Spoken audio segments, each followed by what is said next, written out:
Gas સિલિન્ડરના ભાવ પર રાજકારણ। રાજસ્થાનની મહિલાઓને મળી નવા વર્ષની ભેટ તો ગુજરાતની મહિલાને કોઈ રાહત નહીં। ચૂંટણીનો સમય આવતા અનેક મુદ્દાઓ છે જેને લઈને રાજનીતિ શરૂ થઈ જતી હોય છે। ચૂંટણી સમયે અનેક વચનો આપવામાં આવતા હોય છે, ત્યારે રાજસ્થાનમાં ભાજપ દ્વારા ગેસ સિલિન્ડરના ભાવને લઈ વચન આપવામાં આવ્યું હતું કે 450 રૂપિયામાં ગેસ સિલિન્ડર આપવામાં આવશે। તે વખતે ભાજપની સરકાર પર કોંગ્રેસ દ્વારા પ્રહાર કરવામાં આવ્યા હતા, ત્યારે ફરી એક વખત ગેસ સિલિન્ડરના ભાવને લઈ કોંગ્રેસના દ્વારા ડબલ એન્જિનની સરકાર પર સાપ્તાહિક પ્રહાર કરવામાં આવ્યા છે। સાંભળો શું કહી રહ્યા છે અમિત ચાવડા। આજે ગુજરાતના તમામ સમાચાર પત્રોમાં પહેલા પેજ પર રાજસ્થાન સરકારે 450 ગેસનો બોટલ આપવાની જાહેરાત કરી છે।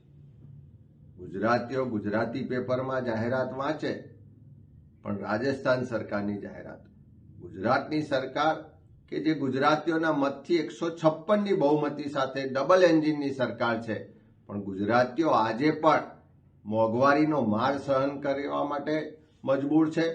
900 રૂપિયાનો બોટલ ખરીદવા માટે મજબૂર છે।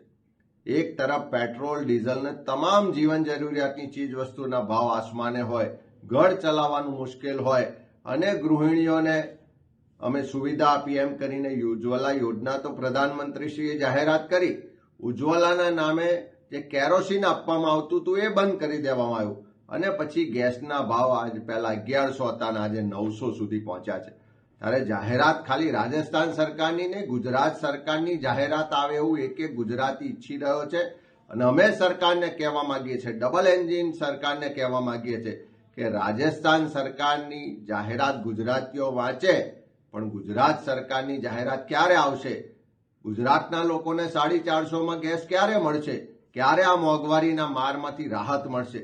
શું ચૂંટણીઓ આવે અને પેટ્રોલ, ડીઝલ કે ગેસના ભાવ ઘટે અને ચૂંટણીઓ પતી જાય, મત લઈ લેવાય, સરકાર બની જાય, ફરી પાછી મોંઘવારી સહન કરવાની?